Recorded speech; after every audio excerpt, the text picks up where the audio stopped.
Really young, like, 9 or 10 or so, I used to come here with my dad every Saturday when I wasn't in school, picking eggs and catching chickens and all that fun stuff. But I kind of wasn't so involved in like high school and all that. I think for a couple summers when I was like, 15, 16, for a couple summers, I came here and worked in the back. I helped them on the days when they would kill, and I would clean the gizzards and stuff. It was pretty gross, and I hated it. But then I wasn't involved for a long time.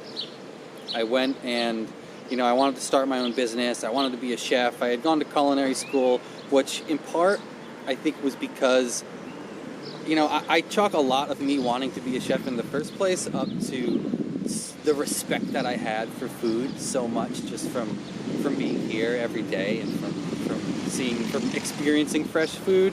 I love everything about food, and it's been really cool to experience food from such a different perspective as opposed to being in restaurants, as opposed to being a chef. There was a part of me when I opened a restaurant that had this grand idea of feeding my community and of being able to provide people with local food and educate people about local food.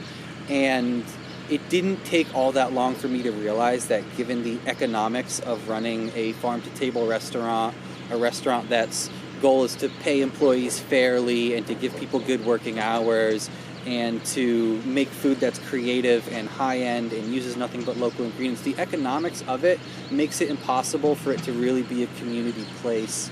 Not impossible, but very difficult, and it didn't take too long of me being in that restaurant to feel like what I was doing wasn't feeding my community, but was furthering the kind of stereotype of local food being a thing for hipsters, a thing for, people that have a lot of money. And being here, having this different perspective on it has been really cool because we do so much to try and keep our products at a reasonable price that we have such an eclectic clientele. We do have those hipsters and those high-end people coming in from all sorts of nice places where they have lots of money and want to eat local food because it's trendy. And we also have a lot of people that have immigrated from other countries that are coming here because it's closer to the food that they know from home. Like it's real fresh food.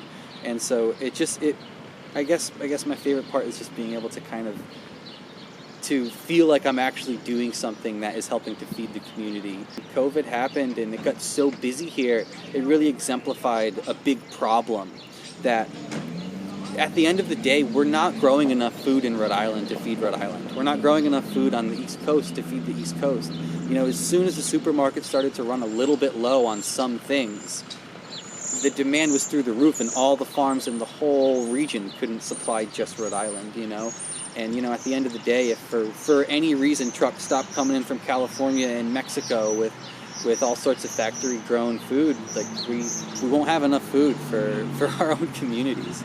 So it feels good to be here and to be trying to grow the local food movement, because it's something that God forbid, if we're not getting food from all these outside sources, it will be so important for places like this to be here. It's weird seeing how much the business has grown since I was a kid. I remember being in like elementary school and in middle school, and the farm wasn't making even enough money barely to pay for my grandparents' bills, right?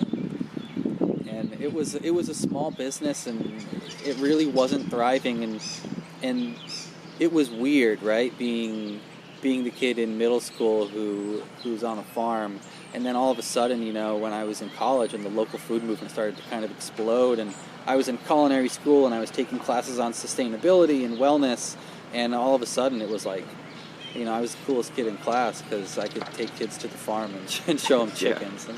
And it was weird. It was so wild to see how it had grown, and now it's like in the last couple of years it's just grown exponentially more, and it seems like every day there's more and more interest in local food. And so yeah, I'm definitely excited for the future. I just realized how important it is, and it's always been really important to me that the farm is here and that it exists, and I don't want it to ever go anywhere. And being here and realizing that like my grandfather and my dad and all the people who are here working are getting older, and like I just can't help but think like if I'm not here doing this, if someone's not here doing this, then it won't be here. And like in the grand scheme of things, maybe that's not a big deal, but it's so important to me that this place is here.